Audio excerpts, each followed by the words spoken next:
Vamos que vamos que vamos. Entrei um minuto aí mais cedo, curtindo aqui o Fagner.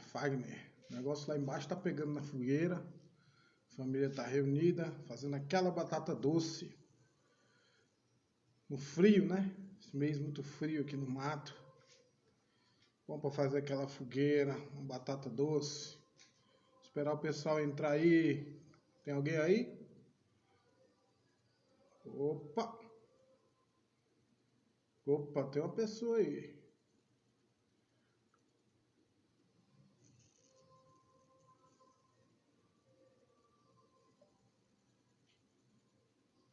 Amor, olha pra mim aí se tá dando pra ouvir o fundo musical aí do Fagner, da fogueira. Pode deixar. Ai, ai. Cabral lá do Rio Grande do Norte. Tem balançando aqui que eu tô ouvindo o som do pessoal da fogueira ali embaixo, viu?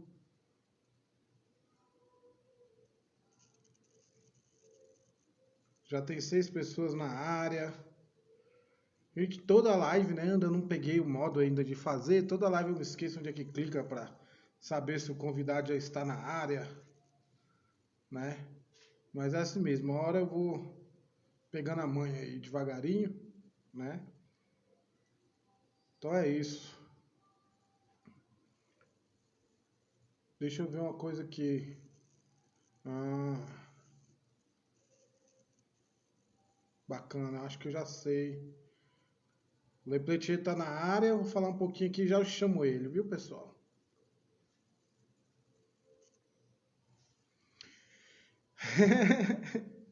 Ele aí. Então, pessoal, proseando saberes, começa Renan Catimbó, levando um pouquinho daquilo que a gente sabe aí para as pessoas que nos seguem, né? Esse é o nosso objetivo, falar um pouco sobre espiritualidade, falar sobre assuntos em gerais que envolvem o misticismo, as crenças, a religiosidade de cada um, né? Então, é isso. Agradecer a mãe Luzia pela divulgação que ela fez também das nossas lives. Ela que está fazendo as artes. O Lepletia também fez também. Obrigado, meu primo. Né? Vagareza está na área aí. Grande compositor e cantor de samba enredo. Vagareza. Cláudio Vagareza, meu parceiro. Tamo junto. Mestre Paulo da Quimbanda. Né? Tá aí os 10 primeiros minutinhos mais pra gente conversar mesmo, pessoal. Né? Pedir a todos que estão assistindo as lives aqui pelo Facebook que me adicionem, que me sigam, né, no Instagram, Renan Catimbó, porque eu preciso que as pessoas do Face migrem para lá, para que talvez futuramente a gente faça as lives por lá. E se inscrevam também no canal no YouTube, Mestre Renan Catimbó. Por quê? Porque quando acaba a live, eu já coloco a live lá no canal do YouTube. Então, Mestre Renan Catimbó, lá no YouTube. Vai dizendo aí, pessoal, se o áudio está bom. Já temos 15 pessoas aí na área. Agradecer a minha esposa aí por ajudar nos preparativos. Né? A coisa está melhorando. Agora já tem até um tripézinho. É isso aí, pessoal. Saravá a todos. Vamos que vamos. Daqui a pouco estarei com ele. Meu primo Alex Lepletier, uma figura, pessoal. Para quem não conhece, vou contar para vocês, viu? Já esteve aqui em Brasília dando curso pra gente. Eu já trouxe ele para dar curso de Lenormand, que é o baralho cigano, né? Ele vai explicar um pouquinho sobre o Lenormand para todos nós. É tarólogo, é astrólogo, é jornalista e mil e uma utilidades, o meu primo Lepetier. Tiracema tá na área aí, um abraço.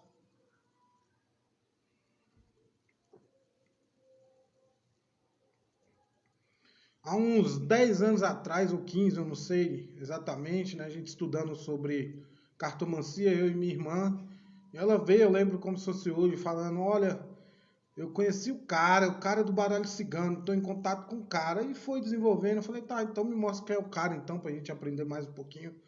E aí foi passando uma semana, sei lá, um mês. Daqui a pouco ela vem, olha, lembra aquele cara que eu te falei? Tudo, ele é nosso primo, pronto. Descobriu que ele era nosso primo.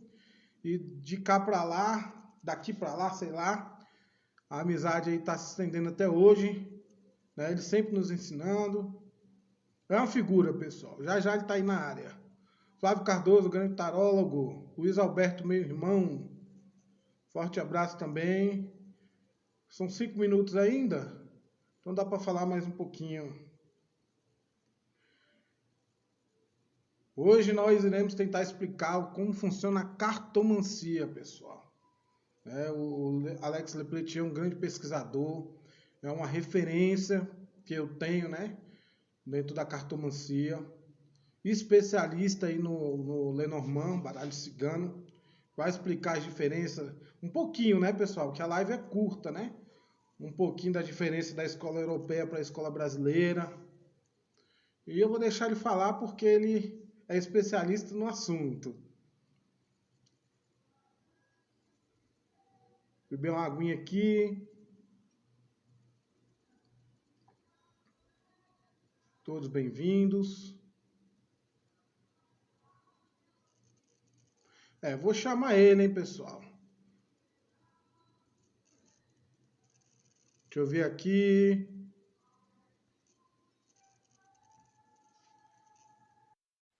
Tá chegando. Vai baixar aqui na live do Pai Renan.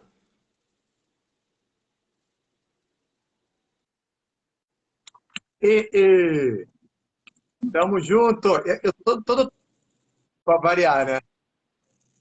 Ficou, fala, primo, tá de lado, tá igual pendurado, quase igual o pendurado do Eu tarô. tô aí, Mercúrio retrógrado, tá doido esse negócio aí. Gente, agora como é que vai ser isso? Ó, eu vou sair e você me chama de novo. Beleza, sem problema. Ele entrou quase igual o pendurado da carta do tarô. Jurameiro Gil tá na área aí, hein, pessoal. Samitinha, minha filha. A Lu Lenormand tá na área. Já já o homem volta. Agora a Tinha tá na área e tá aí. Babá Marcelo, meu grande amigo, irmão, um grande sacerdote da religião, está presente. Qualquer hora dessa eu vou chamar ele para bater um papo com a gente aqui, viu, pessoal? Prosear saberes com o Babá Marcelo. Será que eu já posso chamar de novo? Vou esperar ele escrever aí para chamar ele de novo. Enquanto isso, a gente vai conversando. Primeiro Martins, Gil Martins, Deus abençoe sua bênção também, meu velho. Minha manhinha, Jurema Tremidani.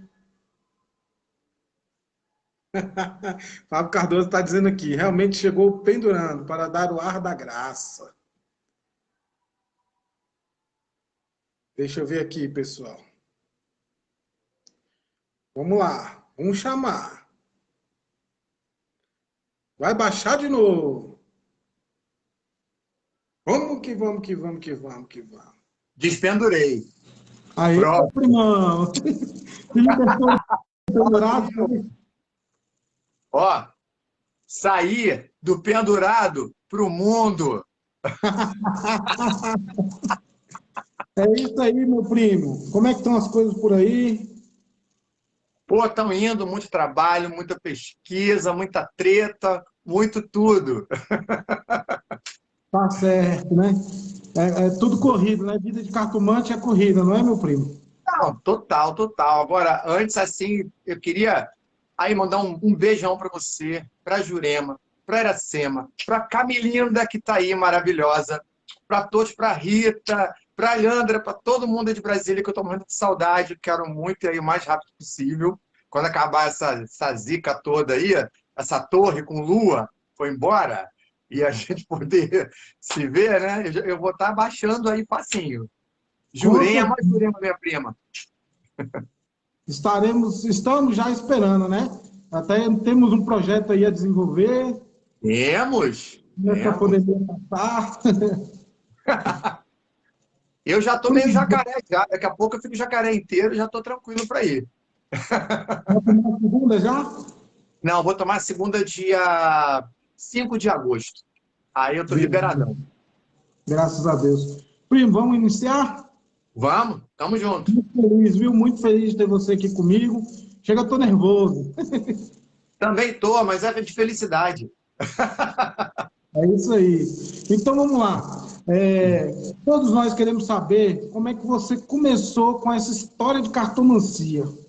Como que o Ih, RPG cara, começou com isso? é uma doideira. Acho que eu tenho dois marcos assim. Primeiro, é, foi um clube de RPG. Não sei se o pessoal que está vendo sabe o que que é um jogo de dados, um jogo de interpretação de personagem que não tem tabuleiro. E tinha um clube lá na Ilha do Governador, né, onde eu morava, de onde a nossa família ela surge, né, das nossas origens ali. E aí, pô, eu tava lá conversando, eu tinha um cara 10 anos mais velho que eu, que era o Marcos, artista e que era mestre, e eu tô lá jogando, e ele falou assim: eu jogo tarô. Ele fazia umas coisas com a mão assim, ele era uma figura, né? Tinha que ser alguém assim para me iniciar, se não fosse, não era eu, né? Aí eu falei, poxa, cara, joga para mim. Aí ele disse assim, semana que vem. Porra, cara, fiquei uma semana roendo unha, porque a ideia que eu tinha de tarô, que eu nem sabia o que era direito, cartomancia, tarô, era uma coisa muito assim, estereotipada. Tipo, você vai se ligar a uma religião, vai ficar escravo dela, e você vai ter compromisso, você nunca mais pode sair deles, e sua vida vai ficar presa. Eu tinha um medo muito grande, porque é sempre uma alma muito livre, né? Esperei essa semana, ele para dele lá, jogando na mesa, achando que ia baixar um espírito, que ia sair raio para tudo quanto era lado. Ele puxa a carta, o Mago. Primeira carta do primeiro jogo da minha vida foi o Mago.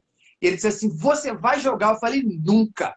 Não vou mesmo. Quem é você para dizer isso? Olha eu aqui. Acertou, né? Primeiro jogo já foi bem acertado.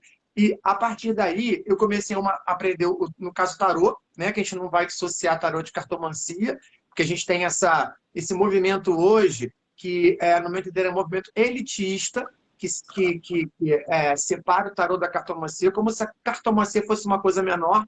E a própria palavra cartomancia foi criada por um dos pais do tarô, que era o Eteia. Então fica uma coisa meio sem sentido no contexto das cartas, mas com muito sentido dentro do meio social, como uma forma de elitizar, de dizer que eu não sou cartomante, eu sou tarólogo, como se o logos de ciência Aham. valesse alguma coisa no meio, né? É. E aí ele foi me ensinando, eu fui jogando, brincando assim, né? Foi o primeiro contato que eu tive. Eu tinha um tarô de uma revista. Sabe aquelas páginas de revista fininha? O meu tarô era de página de revista. Eu não podia pegar na mão sem ele dobrar, e eu jogava com aquilo. O meu E eu primeiro fui, assim, foi revista também. como é que é? Foi de Meu revista? primeiro foi revista, foi. Que legal. E aí tem uma parada interessante, porque acho que tudo fala da nossa vida, né? E a cartomancia, ela não é uma coisa da espiritualidade, ela é uma coisa da vida. Ela é um meio para você falar da vida. Essa mesma pessoa que me ensinou a jogar tarô, ele era um cara gay, e eu estava me descobrindo na época, cheio daquela homofobia, com medo. E aí, de repente, eu vi alguém próximo e ele foi me ensinando tarô e me libertando, né? Me fazendo assumir quem eu sou. Então, repara, que o tarô e cartomancia, eles fazem parte da minha estrutura como ser humano. Eles se ligaram no momento em que eu consigo sair de um aprisionamento e me colocar. O tarô me ajudou a ser o mesmo. Então ele tem esse valor muito grande. E depois, para frente, vem o Lenormand, que está numa coisa muito doida também. Eu sempre fui um cara furão, que vou estudando tudo, né? E tinha uns cursos de línguas abertos no fundão, aqui lá na UFRJ. Estava lá fazendo curso. Fazia alemão, fazia russo, começava e não terminava. O primeiro negócio era estar nas aulas, aprendendo, zoando, porque eu nunca dissociei aprendizado, trabalho de felicidade e diversão. Porque essa é a minha forma de ser. Então, se não puder ter uma zoeirazinha legal para dar uma relaxada e você absorver o conhecimento, nem conta comigo, né? E aí eu tô lá, um dia eu saí da aula e falei, vou dar uma volta, tá um dia bonito, acabou a aula cedo. Eu fui para um jardim. O campus da Letras é mais afastado, tem muitos jardins ali, de repente uma coisa coloridinha no chão. Eu falei, o que é isso? Aí eu olhei ali, tinha dois periquitos. Eu falei, que periquito? Mas tudo colorido, bonito, né? Aí era uma carta, 12, periquito, passarinho. Eu falei, que pássaro é esse, cara? Aí eu andei mais à frente, o que eu encontro? Um balaio cigano, uma cesta cheia de fita, cheia de fruta. e aquele baralho espalhado por tudo quanto era canto. Eu lembro que havia outras cartas ali no meio, mas eu não lembro quais eram. O periquito ficou aí. E isso motivou no meu blog, quando eu fui fazer o meu primeiro canal de mídia, que eu comecei no Orkut com aqueles grupos de estudo, eu falei, o que eu vou falar no meu blog? Aí eu peguei meu baralho, puxei a carta do jardim. Aí falei, eita, o jardim foi onde eu encontrei o baralho. Beleza. O título do texto vai ser Os Pássaros no Jardim. Eu comecei o texto com uma combinação. E aí, quando eu vi esse baralho, eu fui procurar saber o que ele era.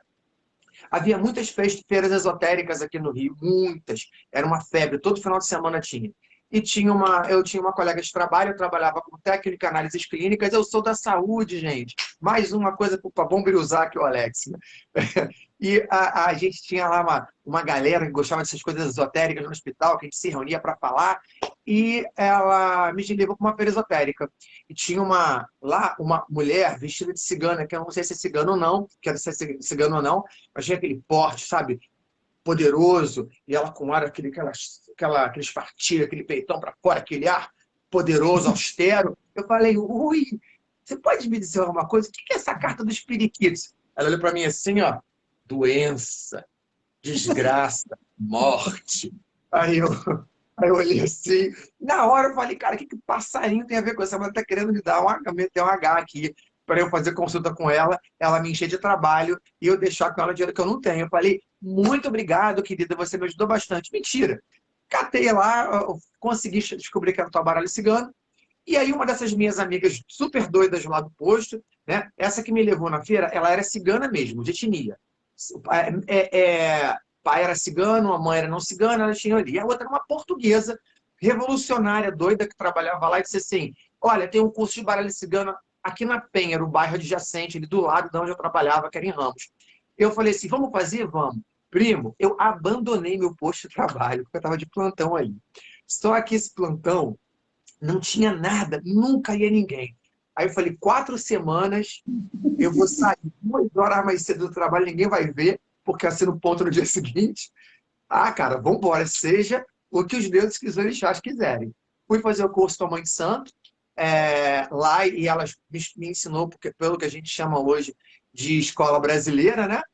E aí eu tive o primeiro contato com o Lenormand, e isso se iniciou dessa forma. Logo a seguir a isso, eu fiz o processo de imigração. Larguei tudo no Brasil, louco, tudo que eu tinha estável, e fui morar em Portugal. Aí em Portugal, eu tive contato com o material do Giordano Berti, que foi vendido em fascículos, não foi publicado aqui no Brasil, e nem houve reedição daquele material, eu consegui salvar grande parte dele. Eu percebi que o que era falado lá era diferente daqui no Brasil, comecei a divulgar isso nas redes. E aí eu comecei a aparecer, em 2004. Eu comecei a ser citado como um cara do baralho cigano, porque eu estava trazendo informações diferentes. Então, meu percurso, né, de contato pela primeira vez foi essa loucura que eu estou aqui hoje. Bacana, primo. Então, hoje, né, como eu sei, o Lepeletier hoje ele é um grande profissional da área. Então, eu queria que você falasse um pouco para a gente quais são os passos para uma pessoa se tornar um profissional na cartomancia. Quais são as dicas, o que não deve fazer e o que deve se fazer? É mais fácil de passar pelo que não deve, né? Porque o que deve, eu acho que é um percurso pessoal que a pessoa vai construindo à medida que ela vai experimentando a área, com algumas indicações. O que não deve fazer é o que a gente teve potencializado na pandemia. E o que foi potencializado na pandemia?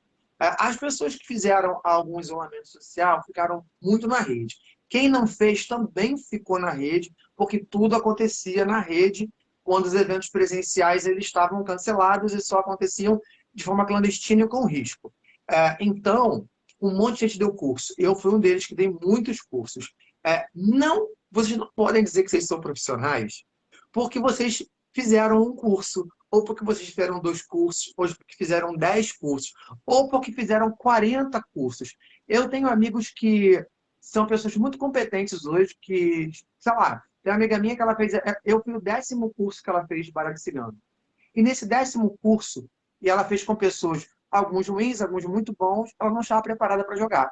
Agora, eu já tive alunos que foi a primeira vez que entraram aqui, eu vi que em um período de meses, essas pessoas estariam preparadas já para iniciar com supervisão ali, se possível, né, o jogo. Então, é entender que nossa área ela não é formalizada. Então, não adianta ter certificado. Quando eu dou curso, a pessoa fala assim, você dá certificado? Eu falo, eu dou esse papelzinho para você colocar na parede de enfeite, porque você não tem validade nenhuma. Se você quiser hoje imprimir um curso, que fez um curso comigo e botar na parede, tem a mesma validade que se eu der um diploma para você. Óbvio que isso aí, botando meu nome sem eu dar permissão, isso é crime. Mas isso não valida nada. Então, a gente não pode seguir essa lógica do mercado formal de trabalho, que você vai entrar numa escola, você vai se formar nessa escola, e essa escola vai estar regulamentada por o Ministério da Educação e vai te dar o aval a partir de um órgão regulador da classe. Não existe isso. Então, mas eu já sei, eu acertei com os amigos. Se você for jogar, você tem condição de aguentar a demanda que vem nas consultas? Porque um dia você vai ver, ele volta para mim, outro dia você vai dizer assim, que você está bem de saúde, agora outro dia você vai pegar uma pessoa com uma doença grave, um psiquiatra poderoso, com um problema espiritual grave, vai dar conta disso? Então, acho que por aí não deve ir.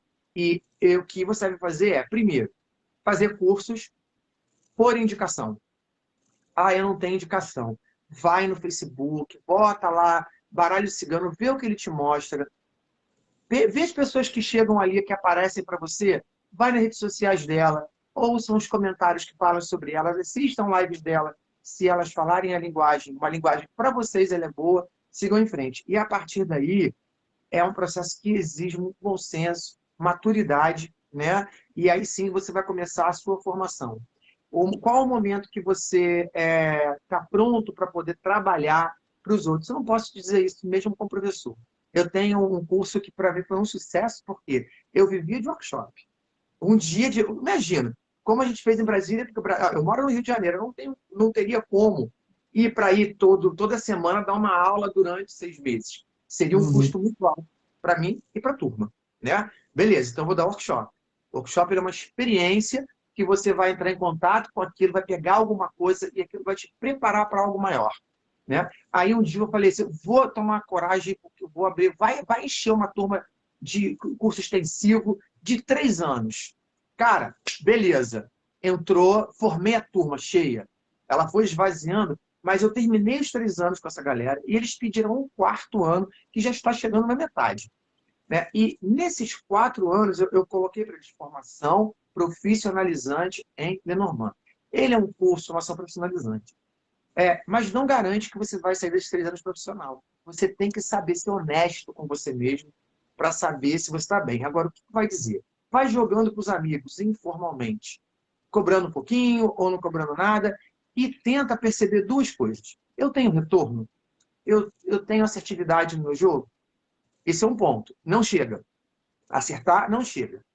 Como que eu recebi esse acerto? Eu fiquei deslumbrado. Nossa, eu acertei.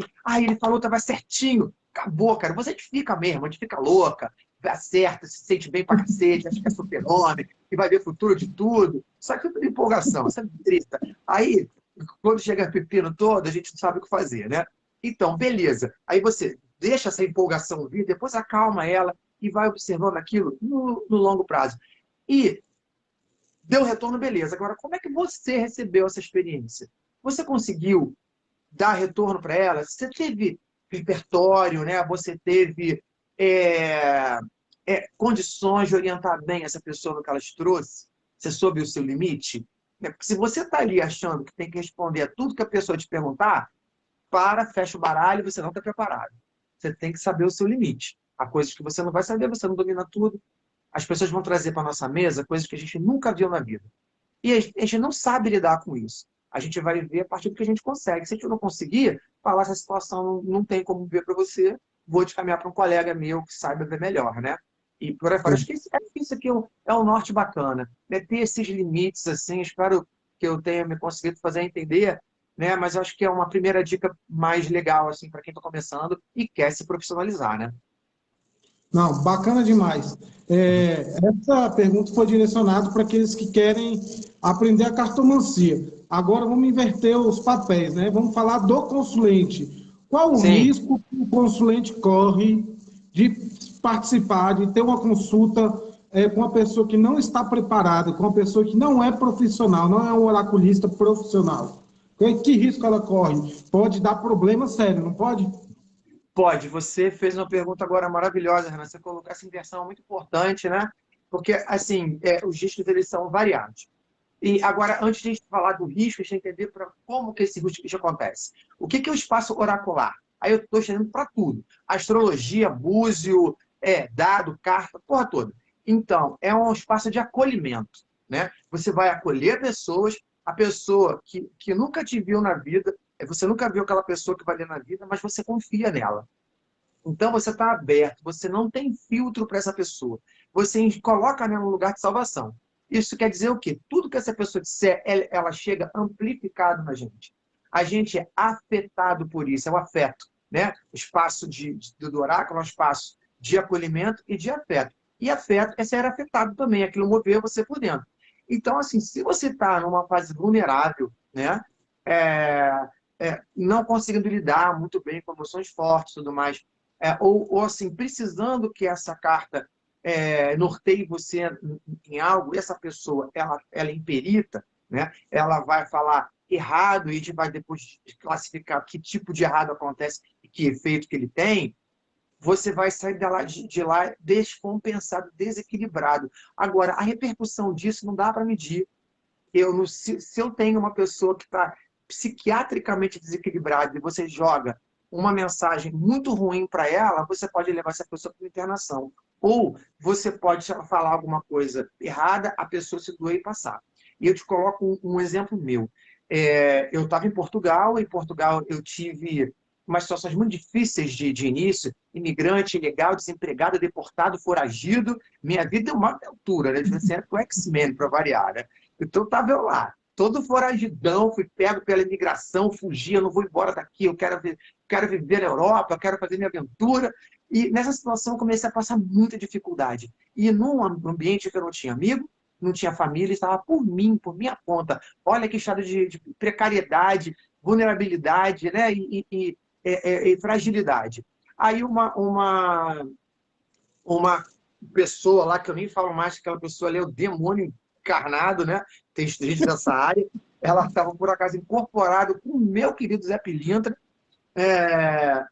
E até que ponto eu não sei que foi espírito, que foi... acho que foi Zé Pilintra mesmo, porque aquele Zé Pilintra dela era de verdade. Mas ela distorceu a informação dele. Disse assim, olha, eu estou vendo que você vai perder alguém muito querido para você. Calma, que você vai aguentar. O Zé Pilintra falou. Depois veio ela, fiquei preocupado, e ela começou, pegou carta também e falou assim, e a pessoa de nome, tá, que já foi até na mídia lá de Portugal, bota a carta e fala assim, olha, eu estou vendo aqui que tem uma mulher que vai morrer, sua mãe. Ela vai estar ligada a aparelhos e eu estou vendo fazer assim, ó, pip, pip, pip. Caraca, cara, imagina. E nesse momento, o meu irmão, ele é esquizofrênico. Então, foi nesse momento que ele manifestou a esquizofrenia. Quem é da saúde, quem tem paciente psiquiátrico, sabe o filme de terror que é a primeira crise de uma pessoa nesse estado. A minha mãe não sabia o que fazer e não controlava o meu irmão, que estava, assim, dando surto de fugir, ser internado, até ele estabilizar. Isso levou uns 3 ou 4 anos, né? Ela, nessa situação, eu sabendo, sem poder ajudar ali, eu entrei numa crise de ansiedade tão violenta que eu sonhava com a morte da minha mãe todo dia e fiquei 2 meses sem sair de casa. Eu não conseguia colocar a cara na varanda, nem trabalhar. Não sei nem como é que eu sobrevivi. Passou o tempo e aconteceu. Eu recebo uma ligação. A mãe de um dos meus melhores amigos morreu. Exatamente como ela disse.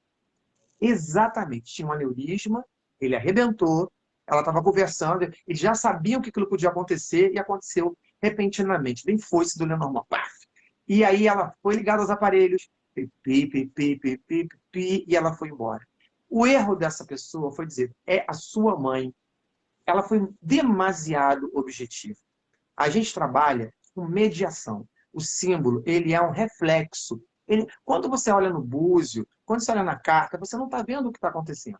Você está vendo um reflexo disso. Então, você está olhando a carta que diz o que vai acontecer. O vidente vê o fato.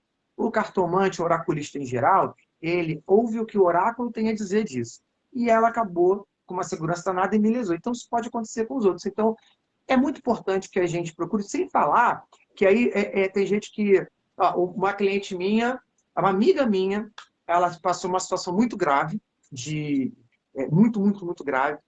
Um pai de santo charlatão, como tem pastor evangélico, cartomante, mas esse pai de santo era um charlatão junto com um funcionário dela, cobrou para ela R$ 180 mil para livrar ela de um problema. E ela pagou. E ela não se Ah, livrou do problema. Então, esses são os danos que podem acontecer. O dano ele vai ser proporcional ao seu estado de fragilidade e ao que está ligado a você nessa fragilidade, né? Essa informação ruim vai reverberar nos pontos mais importantes da sua vida, que só o momento e o contexto vão dizendo. Então, é perigoso. bacana, meu primo, bacana. Então fica aí o alerta para a rapaziada aí, quando for, né, querer uma consulta, procurar um profissional, né, uma pessoa Se liga. conceituada na área, né? É importante, né? Aham. Meu primo, eu estou vendo aí atrás de você vários livros, né? Então você falou Muito. aí sobre cursos. Qual a importância da literatura? Esses dias eu comprei alguns livros de tarô Eu e vi. botei na internet. Aí eu vi um bocado de comentário assim: você vai aprender. Mal sabe eles que eu estou nessa jornada aí desde 2010 e tal, né? Aí eu pergunto: qual a importância da literatura e se esse estudo tem fim? Quanto mais estuda, melhor? Estuda para sempre. Se você é um profissional, né? E se você é um professor, profissional e professor, vou botar os dois no mesmo patamar, e você parou de estudar, aí vai ficar complicado, né? Você não vai se atualizar. Então, talvez você consiga ficar com o mínimo que chegue para você fazer um bom trabalho ali, mas você não vai conseguir passar adiante, porque a sua linguagem vai estar desatualizada. Isso aconteceu com algumas pessoas. Nós temos alguns nomes dessa área esotérica que ficaram muito tempo desaparecidos e depois essas pessoas reapareceram. E, de repente, teve algumas 4, 5 por aí que a gente vai monitorando e vai vendo, né? Pessoal novo que olha, acha que é novidade. Você já está na área, você já conhece, né? E acabaram que o discurso das pessoas era o discurso dos anos 90, dos anos 80, e ele fazia algum sentido na atualidade, mas ele se perdia por outro lado. E aí já não tinha mais novidade naquela fala. Aí você vê que o profissional ele não está vazio, mas ele vai ter limitação para isso. Então, eu acho que é muito importante que a gente pesquise. Agora, você pegando esse gancho dos estudos e falando da formação profissional, vamos pegar você, primo. Você está estudando baralho cigano, tarô, mas você já é um sacerdote, você já usa oráculo, você já tem uma experiência para isso. Então, é muito mais rápido, muito mais fácil você pegar um oráculo desse e funcionar com o mínimo, porque você já sabe a ética da parada, já tem uma intuição forte, já tem uma conexão legal com o oráculo. As pessoas que já têm um preparo de base, elas vão funcionar mais rápido. E a gente que estuda aqui, como você sabe, é a casa do baralho, né? A casa que eu moro com a Diane Sarruf, com o Wagner Périco, é a casa do baralho, porque toda semana chega, alguém manda um baralho pra gente, alguém manda um livro pra gente, a editora manda um livro. Então, a gente está sempre entrando em contato com essas novidades, se atualizando e vendo por que acontece. Quando você fala de oráculo, você está falando de sociedade antes de falar de espiritualidade. Esses oráculos, quando você vê, por exemplo, aqui estou aqui com o Esmeralda Lenormand, da Carla Souza, que é um dos Lenormand que eu mais gosto. Eu sou fã desse e o da Dani Freitas, que é uma da Lenormand, o do Rui Pereira também, o da Cigana Natasha. Né? Quando você olha e vê, por exemplo, um lírio, né? A gente está falando aqui de uma flor que, por acaso, só está nesse baralho porque ganhou relevância social. A gente vai falar de imaginário. Imaginário é um lugar abstrato, né? Que ali, né, ele é dividido, ele é compartilhado por todo mundo, e nele estão os símbolos que chamam a atenção da gente. Por exemplo, a Coca-Cola está no nosso imaginário social, macumba está no nosso imaginário social. E em algum momento isso vai ganhar uma imagem num livro, num filme, numa peça de teatro, né? Então, esses símbolos eles vão se manifestar a partir da carga de importância que eles têm numa sociedade e conforme o tempo passa, eles vão ser reinterpretados para que eles possam continuar contando o que está acontecendo no momento. Né? Por isso que é necessário que você esteja sempre se atualizando para que o símbolo possa falar com você com atualidade. E aí já não é uma coisa de tomar banho para ter intuição. Cara, você pode tomar 20 banhos de erva para abrir sua vidência, que se você não tiver dentro para interpretar, você não vai ver nada. Não é? Então tem que estudar. Bacana. Olha, o Babá Marcelo fez uma pergunta que eu achei interessante, né? A Opa! gente tem comentado que, né, a questão de se aprofundar nas Uhum. doenças, nas previsões sobre saúde, é algo muito perigoso. Ele fez uma pergunta um Sim, pouco diferente dessa vez. Quando aparece um problema espiritual, por exemplo, vamos supor que seja uma demanda braba, né? O sim. Lepletier, no caso, faz o quê? Indica uma outra pessoa para estar cuidando, indica um caminho, como é que tem que fazer?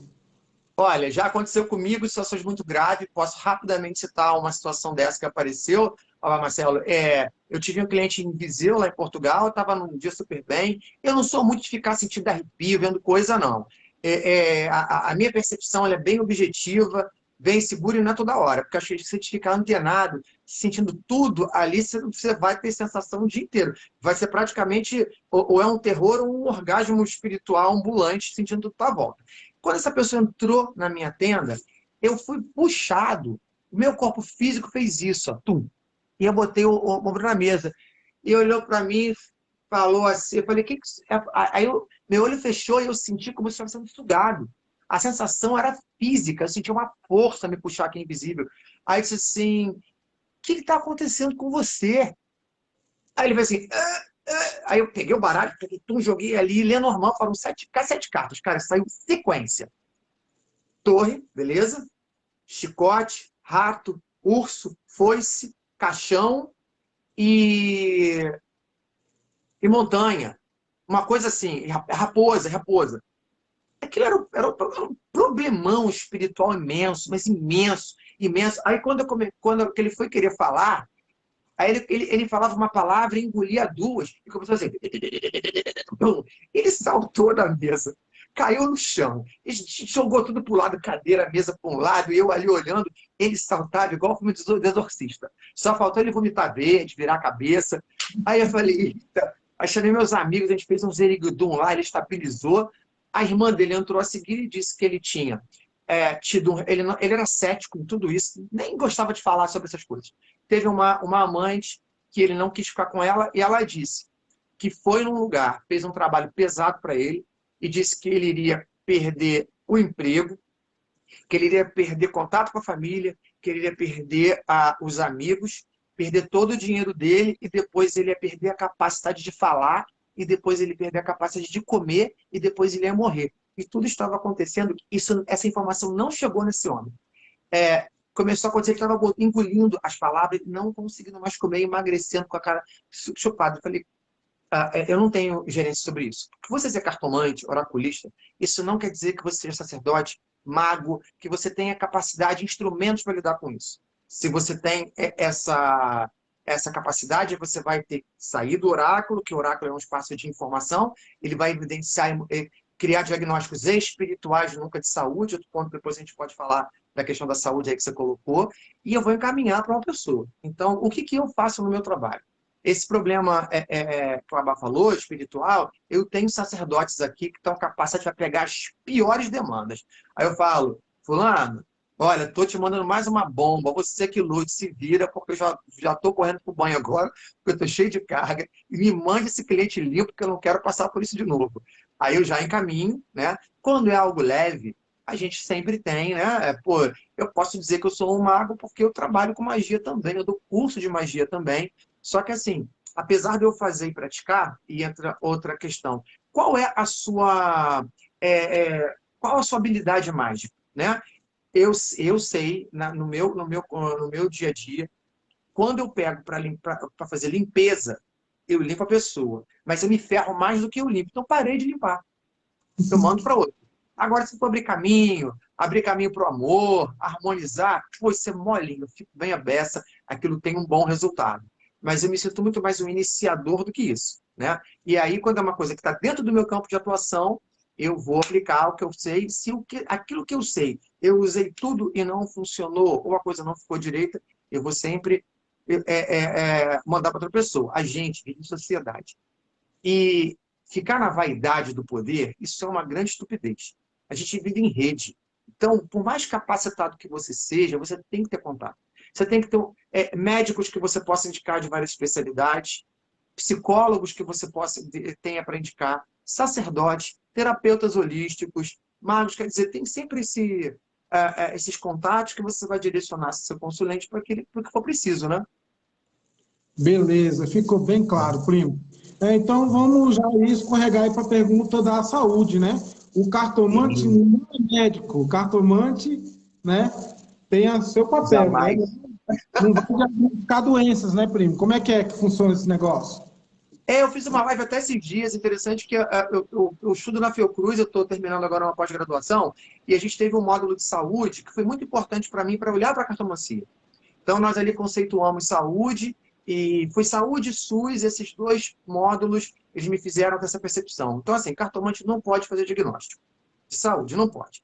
E aí você vai dizer assim, mas você tem que falar assim, porque outro dia eu vi uma pessoa com dor na barriga, eu vi ela estava com dor na barriga mesmo. Aí eu pergunto assim, se a minha amiga lá de Portugal, que teve agora um desequilíbrio, uma baixa de sódio no corpo dela, essa baixa de sódio dá desorientação, dor de cabeça, problemas musculares, dá uma série de sintomas que estão ligados a essa baixa de sódio. Você, como cartomante, sabe que existe sódio no seu corpo. O que ele faz? E você seria capaz de fazer esse diagnóstico? Isso está no seu repertório? Não, mas no médico está. E aí, assim, tem um monte de cursos que ensinam assim, com detalhamento, saúde, corpo, isso e aquilo. E eu não acho que a gente deva jogar isso fora. Isso é repertório para a gente. Você vai ali e você vai conseguir identificar o que você sabe. Mas você tem que entender que você não sabe tudo. E eu dei o exemplo do autismo. Eu dei uma consulta para uma cliente que tinha um filho autista. Ela falou para cá do autismo do filho. Eu nunca tinha ouvido tanto falar de autismo como nessa consulta. Passou. A consulta a seguir, veio outra mulher com vários filhos e eu percebi que tinha alguma coisa errada com o filho mais novo dela. Esquisito ali, eu não consigo identificar, mas eu lembro bem que tinha uma carta da Lua que me chamou para algo dentro do campo psíquico e com dificuldades relacionais. Aí eu falei, olha, esse seu filho está bem, tá, ele tem 1 ano e meio, ele está ótimo. Eu falei, olha, eu não sou médico, mas isso se assemelha muito com o que uma cliente que eu tive hoje falou sobre um parente autista. Eu não posso dizer que é autismo que eu não sei, mas dá uma olhadinha. Ela saiu da consulta, com a pulga atrás da orelha, foi na biblioteca, leu sobre autismo durante 2 horas, chegou em casa, identificou sintomas de autismo que ela pensava que eram brincadeiras de criança, levou o filho no médico, ele foi diagnosticado com um tipo leve de autismo, que só poderia ser tratado, para ele poder ter um bom resultado, deveria ser tratado antes dos 2 anos de idade, e se ela não estivesse nessa consulta, ela teria perdido esse tempo. E eu só falei isso porque eu tive uma consulta anterior. Então, não dá para a gente ficar querendo fazer diagnóstico. Se você não é médico, você não conhece o corpo humano de maneira profunda, não dá. Agora, sobre o que a gente fala? A gente fala sobre enfermidade. Doença é o que acontece no corpo, que acomete os nossos sistemas, nossos órgãos, nossas células, nossas moléculas. Olha que interessante. Né? E doença também pode ser fora do corpo. Um ambiente insalubre, por exemplo, eu moro numa área de risco, que tem tiroteio toda hora. Eu estou pleno do corpo, tenho bom relacionamento com a minha família, com a minha mãe, mas eu corro risco de tomar um tiro ali e já não tenho saúde. Porque a OMS diz que saúde é um equilíbrio físico, mental, psicológico e social. Se o ambiente oferece perigo, não tem saúde plena. Né? E aí a enfermidade, ela é a experiência da doença.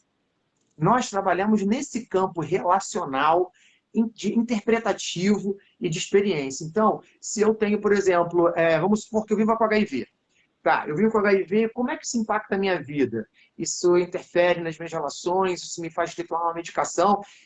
Como é que eu lido com isso? Como é que isso afeta meus relacionamentos? Isso é enfermidade. É nesse campo que a gente atua com o oráculo. Quem quiser arriscar, dizer o que a pessoa tem, arrisque e diga assim, vá ao médico. Essa história de dizer assim, não porque você vai fazer um trabalho, vai tomar uma erva, você vai tirar um óleo, vai tomar um floral e vai melhorar, porque isso é medicina do futuro, isso é ignorância. Quando você fala em olos, você fala em tudo.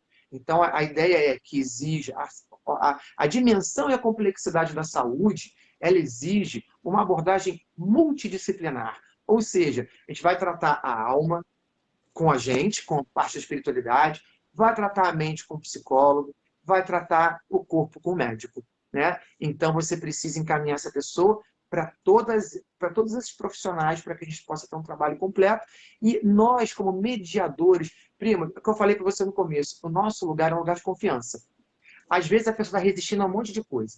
Quando chega na gente se está acertando tudo e falando coisas mirabolantes e impactantes para o outro, ele ouve a gente, vai fazer o que a gente quiser. É a oportunidade a gente tem de dizer assim, procura um psicólogo. Se você não procurar um psicólogo, eu não te atendo mais. Você precisa, é disso que você precisa.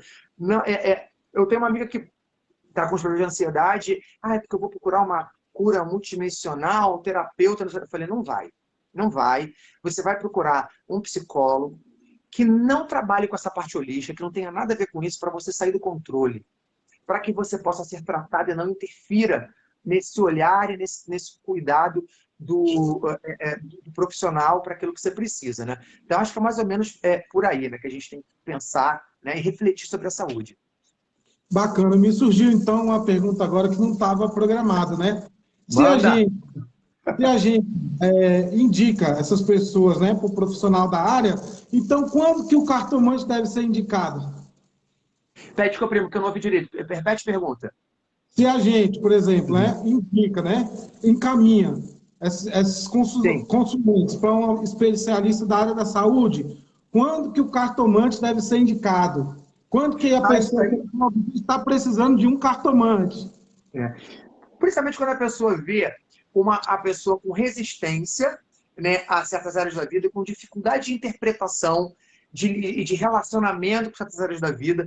Eu já tive consulentes que vieram para cá indicados por psicólogos, por médicos. Eles perceberam que na expertise deles tinha algo que eles não conseguiam alcançar. E que essa pessoa precisava de um estímulo, de que algo falasse a partir do fantástico, né, do sobrenatural, para que ela pudesse se mobilizar, ou que esses profissionais viam algo inexplicável ali e que precisava de um olhar diferenciado que fosse além. Aí ele ia indicar. E ainda tem outro tipo de indicação, primo. Eu trabalho com tarô e baralho cigano. Você acha que eu não indico outros colegas que façam a mesma coisa que eu? Indico. Olha, colocar na nossa cabeça que entre nós existe concorrência é só na cabeça de quem pensa. Porque, ó, eu sou consulente, acredito, não sei como é que você lida com isso, eu adoro falar assim, tem uma pessoa que joga fava de vagem ali, sei lá, de Valferro, ali eu vou lá, já pago minha consulta, e já a seguir eu vou no outro, eu adoro essa experiência oracular. Quem vem no Alex, vai no Renan, vai na Luzia, vai na Edjane, roda jogo. As pessoas querem ouvir diferentes linguagens. Então, se eu percebo que a pessoa está resistindo a mim, eu tenho uma linguagem diferenciada, eu caminho para outro. Olha, lá em Portugal tinha uma menina, meio vidente, bem vidente, poderosa, que tinha cliente pra caraca. Eu atendi e falava assim, vamos fazer o seguinte, procura tal pessoa, ela é boa beça no jogo. A pessoa ia nela e depois marcava outra consulta comigo. Porque a gente precisa o quê? De diversos... É um caleidoscópio, né? Você vai vendo a situação de ângulos diferentes. Cada um fala de uma forma e aquelas linguagens vão se complementando. Então, a gente indica situações inexplicáveis, fazem com que os profissionais tragam consulentes para a gente e, aproveitando a deixa, a gente, quando vê que a pessoa precisa de uma outra linguagem, que ela não está entendendo muito bem o que está falando, ou que ela precisa de um reforço que não seja seu, que já está viciado ou algo assim, indica um colega, cara. Indica fácil, porque não vai ter problema nenhum. Entendi, bacana. Nós falamos aqui sobre a importância do estudo. Agora, eu queria que você falasse um pouquinho da importância do estudo aliado à intuição, né? Porque eu acredito que só estudo não rola e só intuição não rola. Como que acontece essa união? Eu acho assim que até vou um pouco contra uma primeira coisa que você falou, só estudo não rola. Eu acho que só estudo rola. Você consegue mais informação só no estudo do que só na intuição. Por quê? Porque o estudo ele tem uma objetividade. A intuição ela tem uma subjetividade. Ou seja, o Pedro Camargo ele escreveu no livro Iniciação ao Tarô. É um classicão aí que antes do meu amigo falecer, foi o primeiro livro de tarô que eu li, ele autografou para mim. Alguém deve ter pego emprestado e sumido com o meu livro, estou chorando até hoje a perda do meu Iniciação ao Tarô. Ele fala assim, que a razão e a intuição, elas são complementares. A intuição, ela te conecta com uma informação, mas essa informação ela não tem forma. Você sente que algo, você percebe que, mas não consegue explicar bem. Então, você tem que usar a razão para criar ordem nessas informações desconexas e você poder falar. Se eu pego só técnica, decorei que o imperador é força, que o mundo é crescimento e que o papo é formalização. Eu posso dizer assim, seu negócio, você tem força de vontade, seu negócio vai crescer e você vai legalizá-lo. Isso é só técnica. Tem uma informação boa ali, né? Mas ela fica muito seca. Quando você bota a intuição dentro, você vai entender o como, o porquê, o que está ali por detrás daquilo, você vai enriquecer mais essa leitura. Mas você acha que só uma informação técnica é suficiente? Mesmo que ela produza resultado, não é. Sabe? Até porque quando você lida com símbolo, vai chegar uma hora que você vai aplicar tanta técnica que a intuição vai ela vai se impor e vai dizer assim, pá, olha essa informação que não está aí, mas estou te falando na cabeça. Vai chegar o exercício de contemplação do símbolo, de interpretação dele, ele cumpre o papel. O que uma carta de tarô, de baralho cigano, uma carta de búzio fazem? Primeiro você se relaciona com ela com o que ela significa objetivamente. Aquela informação vem na sua cabeça, você olha para a cara da pessoa, para o contexto, começa a misturar as coisas, daqui a pouco você está num outro lugar, bem distante daquela primeira informação que você teve. Porque as coisas foram se misturando, foram criando outras e outras e outras e outras, e daqui a pouco você está onde você tem que estar, num campo grande informacional, tendo um vislumbre da vida dessa pessoa muito mais amplo que aquilo disse. Então, acho que sim, a intuição e razão tem que estar juntos. Agora, intuição é algo que se perde, tem um ruído em cima do que é essa intuição. As pessoas confundem intuição com vidência ou usam inadequadamente a intuição. Primeiro que intuição é uma função psíquica. Todo mundo tem intuição. Se vocês pegarem hoje tecnologias digitais como celulares, vocês vão escrevendo ali uma mensagem, o celular ele vai sugerindo, tentando adivinhar o que você escreveu, né? A gente chama de tecnologia intuitiva.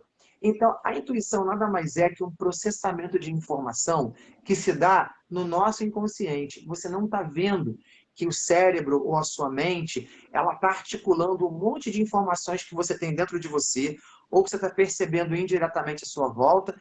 Aí, quando ela produz sentido, ela joga esse sentido no consciente e você acha que ele surgiu do nada. Não, ele já estava sendo processado ali com o que você tem dentro de você. Né? Então, intuição é isso. Né?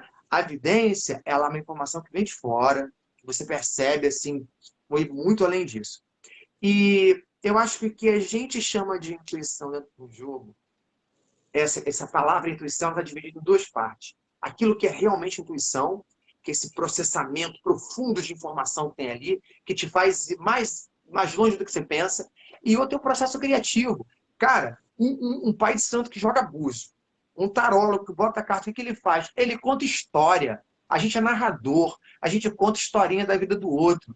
Você é assim, você teve assado, aconteceu isso, vai acontecer aquilo. Você está ali, ó, contando. E se contar a história, ele exige criatividade. Quando você pega aqueles símbolos e junta eles ali, né, e começa a criar uma frase para falar para o outro, se você não tiver criatividade, você não vai fazer uma boa junção, e a gente deixa passar isso. Eu sempre falo que a leitura de oráculos, em geral, antes da intuição, ela tem os princípios que vão dar realmente inteligibilidade, que vão dar compreensão para a intuição, criatividade e imaginação.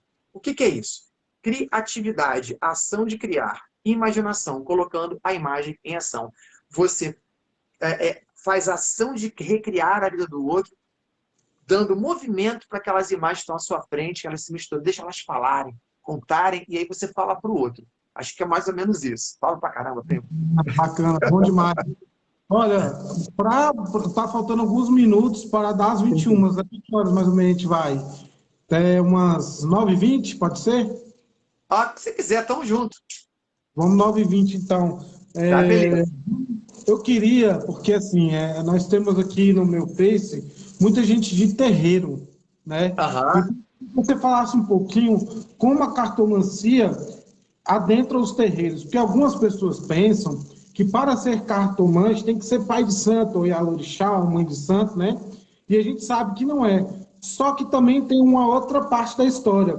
Eu não estou querendo dizer aqui, por exemplo, que um Uhum. terreiro tem a regra que a mãe de santo vai dizer assim para o filho de santo, meu filho, quando você atingir tal idade de santo, ou chegar no estágio tal, eu vou lhe passar o jogo. Então, não estou querendo aqui quebrar a regra dessa mãe de santo. Eu estou Sim, dizendo para a sim, pessoa que é leiga, que não participa de nenhum terreiro, ou que sim. participa, não tem jogo de carta, não tem essa regra da mãe de santo, né? Como é que funciona isso? Porque às vezes as pessoas pensam que precisam ser de religião tal, precisa ser da bruxaria para jogar tarô, Sim. precisa daquilo e não é. É claro que não. Primeiro que esses oráculos mais tradicionais, eles não nasceram em nenhum tipo de religião. Quem fica dizendo que tarô veio do Egito, da Cabala, que baralho cigano foi o Lenormand que criou, pode falar isso a partir do que a pessoa acha, que ela inventou ou que ela ouviu de alguém que inventou. Porque, assim, espiritualidade é uma questão de fé. O orixá existe, eu não preciso de prova. Ele existe, eu sinto, acabou. E história é uma questão de fato, evidência. Se não tem evidência, não tem história, tem lenda, tem mito, né? Tem produção de delírio, vamos dizer assim, ou de conveniência. Né? Em primeiro lugar, então ele tá, esses baralhos mais tradicionais, né, já estão fora disso. Alguns oráculos que estavam inseridos dentro de sistemas religiosos, como runas, esses sistemas religiosos morreram. Então, elas não pertencem mais, elas sobreviveram e continuaram como oráculo. Qualquer um pode jogar. Qualquer um. Agora, esse ponto é interessante porque ele vai de encontro com o evento que eu fiz com a Edjane Sarruf, com o Rui Pereira, né, que foi um encontro de baralho de entidade, que gera uma discussão importante, desafiadora e conflitante em relação à importância da cartomancia dentro dos terreiros de santo, de qualquer designação de matriz afro-ameríndia, né? De Umbanda, Candomblé, Catimbó, sei lá, que seja. Né? A cartomancia, por ser oráculo, flerta com esses lugares, encontra algum espaço, mesmo que não seja dentro do culto, mas ele vai estar dentro dos adeptos, do Pai de Santo, no momento do trabalho ali, para angariar fundo para o centro, para orientar o cliente, beleza, está ali. A gente tem um outro momento hoje, né? Um momento diferente, em que as religiões elas têm o desafio de se inserir nesse contexto, né? E acho que o tradicionalismo da religião para tentar preservar suas tradições sem distorcer, por um lado, ele vai entrar em choque com o que está acontecendo agora, e aí vem o quê? Os baralhos, eles, em algum momento, entram na cartomancia, entram dentro dos espaços religiosos. Onde é que eles entram isso? Principalmente pelo povo de rua. Quem cultua o povo de rua, Quimbanda, Umbanda, né, Catimbó, essa galera que está nesse povo de rua, o que tem na rua? Na rua você vai ter a diversão, o prazer, o sexo, o jogo, tudo que essa entidade parte isso não é tudo delas, mas é uma parte importante para a construção da sua estética, né? Da sua imagem, dos seus elementos que dão fundamento a essas entidades. E aí, por essas entidades vão permitir que o baralho entre, que essa entidade jogue baralho no jogo. Quem nunca pensou, viu uma cigana espiritual, uma pombagira cigana, um malandro, com o seu baralho na mão, jogando carta? Pronto, acabou. Isso aí já é uma porta de entrada para as cartas, e as cartas, onde elas tocam, onde elas passam, elas não ficam. Cartas, elas são muito assim, elas se disseminam, vão passando, e quando elas saem dali, elas levam aquilo com elas. Então, cada lugar vai colocar a sua regra, né? A sua ética, a sua regra, como você falou ali, beleza, mas a cartomancia não é exclusiva desses espaços. Ela é agregada. Então, ela não está amarrada ali. Isso aí não tem, porque eu sou pai de santo. Eu acho assim, beleza. Você é pai de santo, você lida com as entidades, carta é muito antes disso. Carta já está lá, ó, sei lá quantos anos da China, para o Império Mameluco, para a Europa, para depois chegar no Brasil. Então, ela tem um percurso histórico que precede tudo isso, então já está vendo que não está atrelado a isso. Agora, quando as cartas elas entram dentro dos espaços religiosos aqui no Brasil, a gente tem um fenômeno que é inédito no mundo, que é o nascimento de uma nova corrente da cartomancia, de baralhos de entidades. O que acontece com esse baralho de entidades? As entidades de terreiro vão, em algum momento, incorporar no médium e vão inspirar esse médium para a construção de um baralho próprio delas, que falem a linguagem dela, que não tenha só um 7 de ouros, ou um rei de copas, ou uma rainha de paus, mas que tenha a garrafa quebrada da briga de bar do malandro, né? Que tenha o cigarro que ele fuma, que tenha a saia da cigana, né? E aí vai se criar né, em cima dessa estrutura do baralho, vai se criar um sistema simbólico que seja próprio dessa entidade.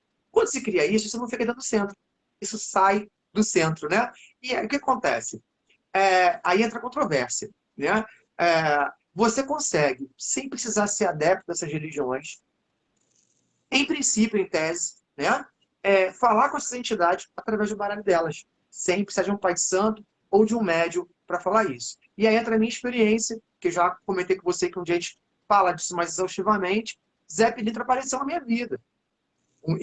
Primeiro com a minha mãe, que graças aos orixás, me colocou em contato com a Umbanda e tudo mais. E depois de um certo tempo, ele se colocou muito presente na minha vida, até que eu ganhei um baralho do Zé Pilintra.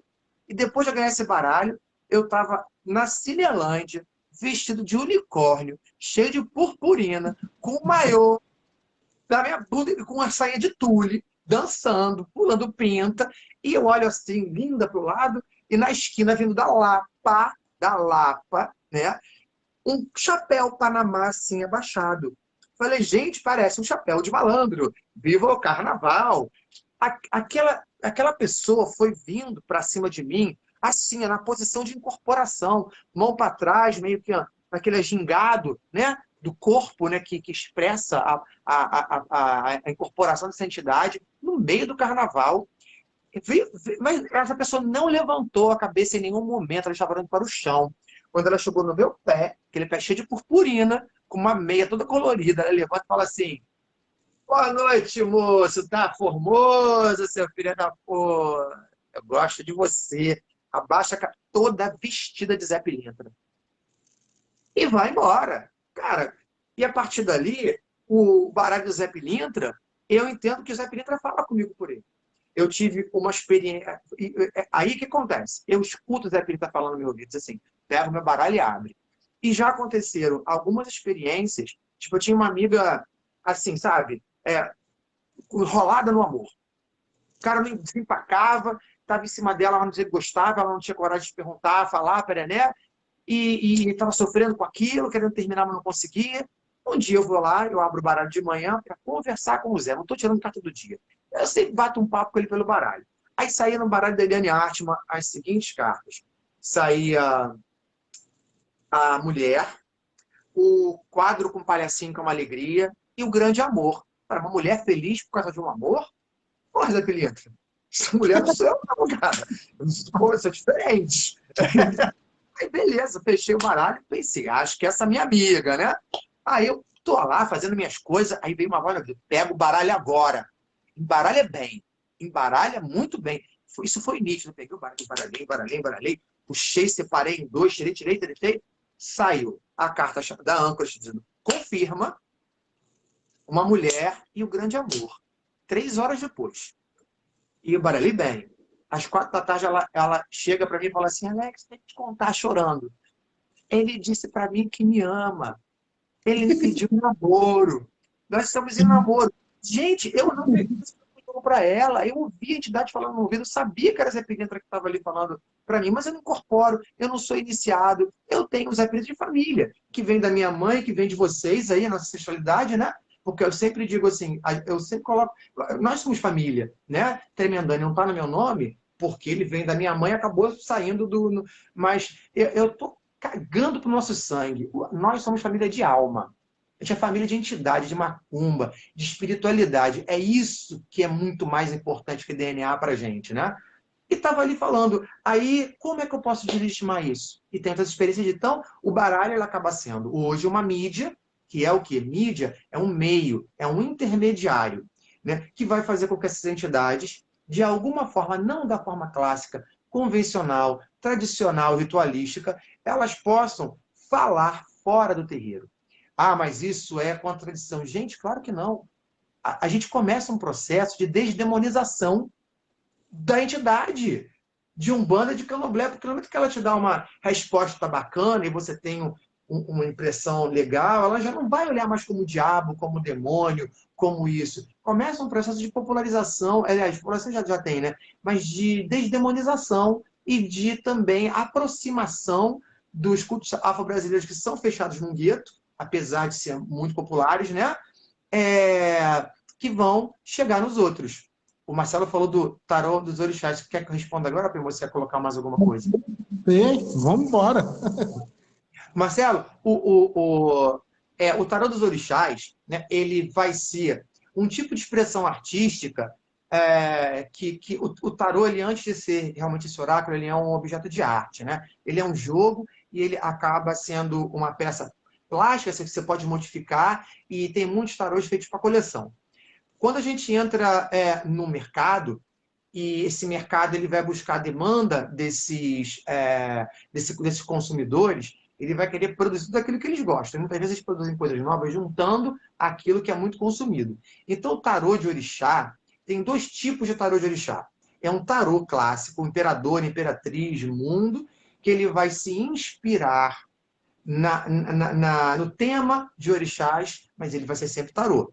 Tendo orixá ali, se você achar que pode ler, vou dizer nada, porque eu não estou na área. Agora, tem baralho de orixá, como eu tinha, tem até um aqui, que tem acho que 16 figuras de orixás que você joga.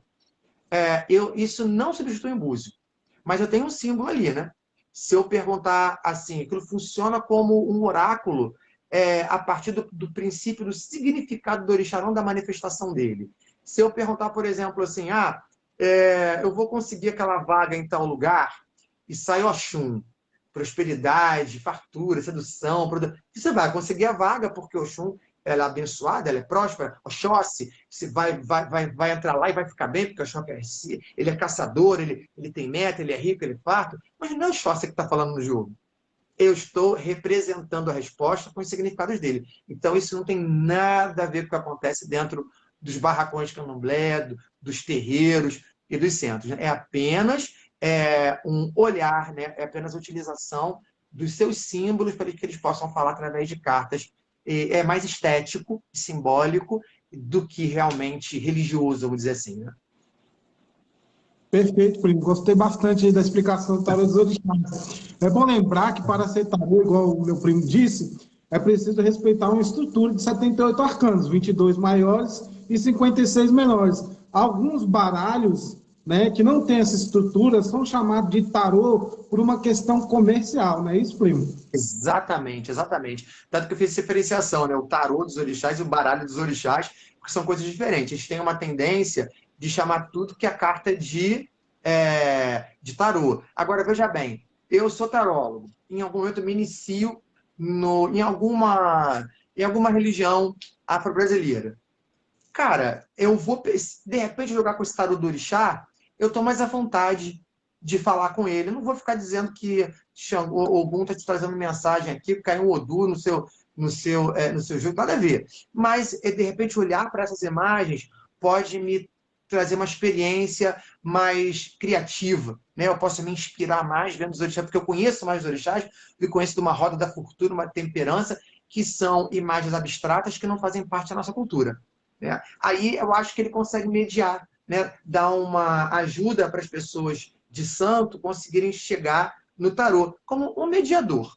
Mais isso, né? Bacana. Primo, está chegando a nossa hora. Eu queria que você falasse um pouquinho só sobre a questão do baralho cigano, né, do Lenormand, explicasse um pouquinho só, porque assim, eu digo um pouquinho só porque o assunto é grande, né, sobre a diferença da escola europeia e a escola brasileira. Explicasse assim, como se fosse para uma pessoa leiga poder entender. Você sabe que esses baralhos, eles têm significado de carta, certo? Só que a cartomancia ela tem uma característica. Cada região que ela acontece, as pessoas interpretam essas cartas de formas, às vezes, diferentes, desde o ligeiramente diferente ao totalmente diferente, né? Então, beleza. Na Europa e no resto do mundo, as pessoas interpretam o Petit Lenormand, que a gente chama de baralho cigano, de uma forma muito parecida. Eles falam que tem escolas alemãs. O que eu olho ali, eu não vejo grande diferença entre elas, não. É muito mais homogêneo, muito mais próximo do que aqui. Então, essa forma de interpretação das imagens e leitura das cartas que acontece na Europa e se espalha pelo mundo, a gente chama de escola europeia. Né? Agora, quando o baralho cigano chegou no Brasil, em 1856, que é o primeiro registro de venda, né, de baralho cigano aqui, ele ainda é falado como Petit Lenormand, lido pelas cartomantes cariocas. Uma boa referência para vocês lerem um pouco sobre isso é no livro Do Outro Lado, A História do Espiritismo no Brasil, de Marie Del Priore. É um livro bem bacana, fala das macumbas cariocas, das cartomantes cariocas, só que tem uma lacuna aí. Houve um momento em que esse baralho ele entrou nos cultos afro-brasileiros. Lembra do malandro que a gente falou antes? Né? Que acabou de falar sobre isso? Então o jogo baralho cigano aconteceu ali e a partir daí ele sofreu uma releitura. Essas cartas passaram a ser interpretadas a partir das referências de dentro do barracão, né? E dos terreiros e tudo mais. Então, quando eu vi um sol, eu falei de Oxalá. Quando eu vi uma montanha, eu falei de Xangô. Aí essa montanha, essa Xangô, ela é justiça. Só que a gente não consegue enxergar a justiça na montanha. Só consegue ver justiça na montanha porque é Xangô. E lá fora ela é obstáculo. Então, essa escola brasileira, na verdade, ela vai criar o que a gente chama de baralhos ciganos, que são baralhos. Já vou repetir, Sandro, pode deixar. Ela vai criar uma nova forma de leitura, que é uma interpretação dessas cartas a partir da influência das culturas afro-indígenas, né, que a gente tem aqui, e aí a gente interpreta esse baralho diferente da Europa. Então, a gente criou uma nova forma de interpretar. Então, tem essas duas linhas. Qual que é a melhor? Você decide, a que funciona melhor com você. Qual que você usa? Eu privilegio a europeia, mas às vezes eu consigo fazer uma leitura mista.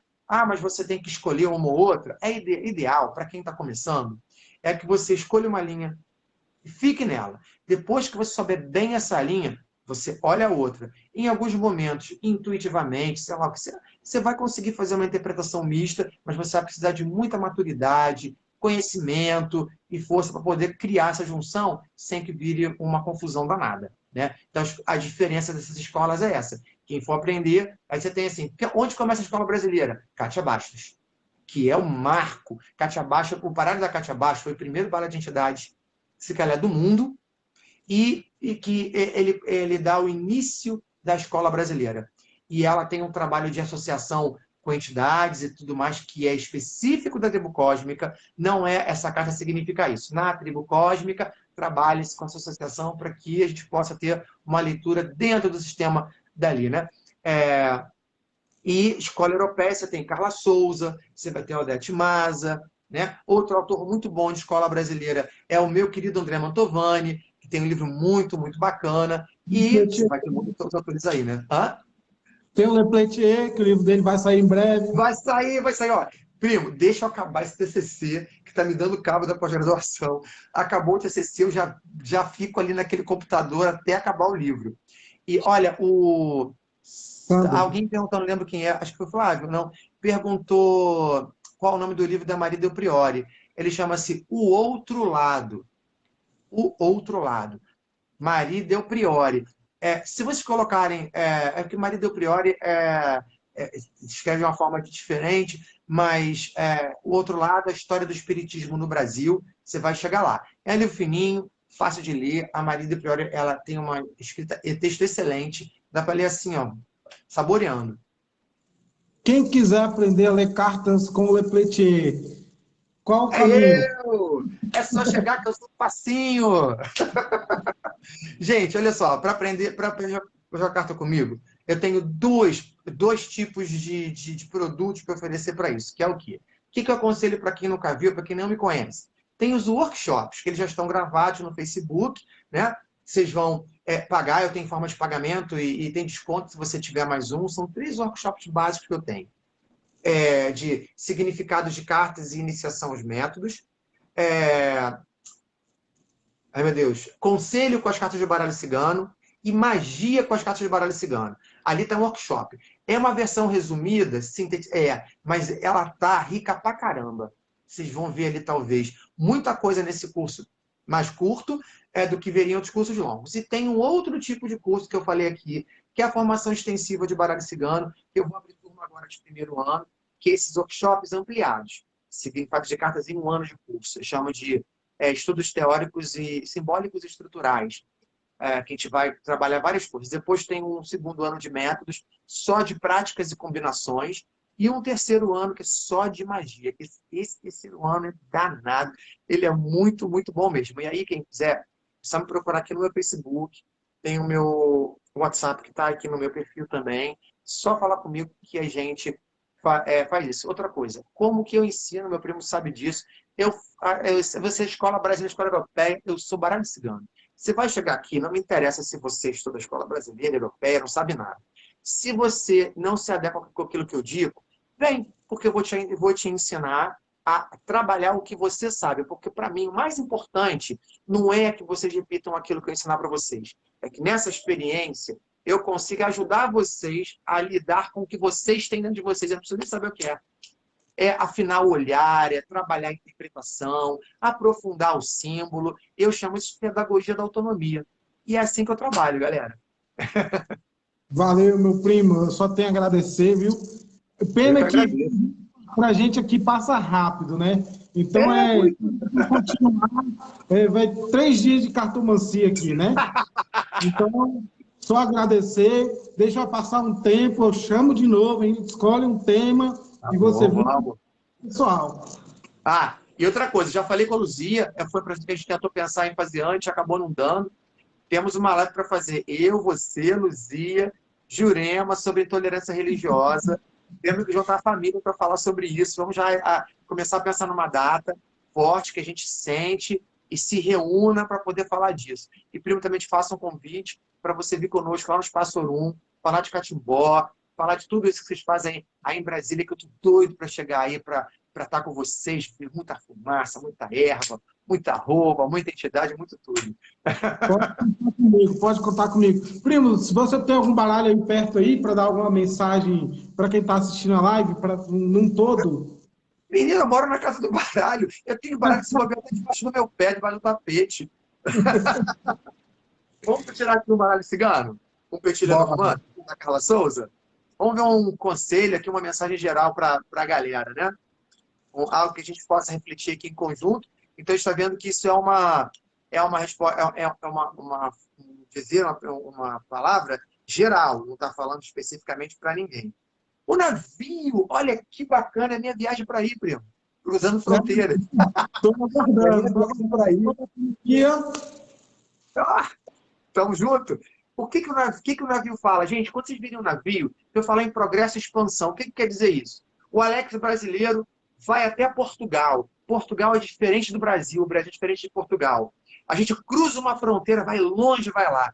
Eu começo a falar de coisas diferentes, se levar coisas diferentes. O português vem para cá, fala de coisas diferentes, traz coisas diferentes. O que é banal aqui é caro lá. O que é banal lá é caro aqui. O que essa carta fala? Essa carta fala de diversidade. Quando a gente olha a diferença como algo complementar e amplifica a gente cresce. Então, ela fala justamente para dialogar com a diferença, para a gente crescer na diferença. E quando você se encontra com aquilo que não é familiar a você, você consegue criar um diálogo, entender isso até como ele é, você se torna maior nesse momento. Então, a ideia é essa, trocar, fazer o escambo, a troca, você falar e ouvir, agregar a diferença e crescer com ela. Guardem isso para vocês, galera. Ó, estaremos juntos em breve, presencialmente em Brasília. Valeu, primo. Gratidão, valeu, viu? Obrigado, hein? Possa te abençoar. Hoje e sempre. Sempre. Tamo junto, primo. Tchau, tchau, pessoal. Valeu.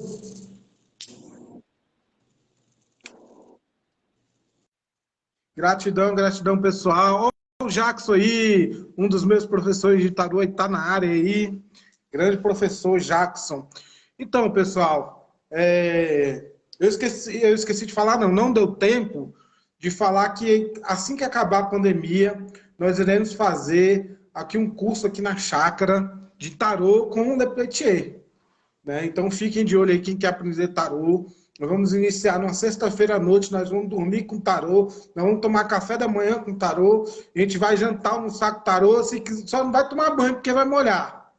Mas a gente vai fazer tudo com tarô, desde a sexta-feira à noite até o domingo à noite. Né? Assim que acabar a pandemia, eu estarei trazendo ele para cá. Né? E também dar um alô aí a todo mundo que participou. A Lua Rosa, oraculista, também está na área aí também. Uma grande taróloga, amiga nossa também. E, pessoal, me enrolei um pouco na live, porque eu passava o dedo para cima, passava para baixo e a live não saía, e as mensagens não saíam do lugar e voltava para o começo, eu não estava entendendo mais nada. Agora que está aparecendo direitinho aí. Então é isso, pessoal. Se inscrevam no canal do YouTube, lá, Mestre Renan Catimbó, que eu estou disponibilizando as lives lá, né, a gravação. E também me sigam no Instagram, que é Renan_Catimbó. Porque eu preciso que a galera do Facebook migre para lá. Meu irmão Sandro, obrigado aí pela participação. Léo Juremeiro também está na área, todos que participaram. Né? Daqui a 15 dias estaremos de volta e conto com a presença de todo mundo, que a Jurema Sagrada possa abençoar. Valeu, Fagner, um beijão. A todos que participaram, enquanto o Lepletia estava conversando, eu não pude mandar um abraço, um alô, né? Sintam-se abraçados aí e vamos que vamos. Tá certo, pessoal? Gratidão, gratidão, gratidão.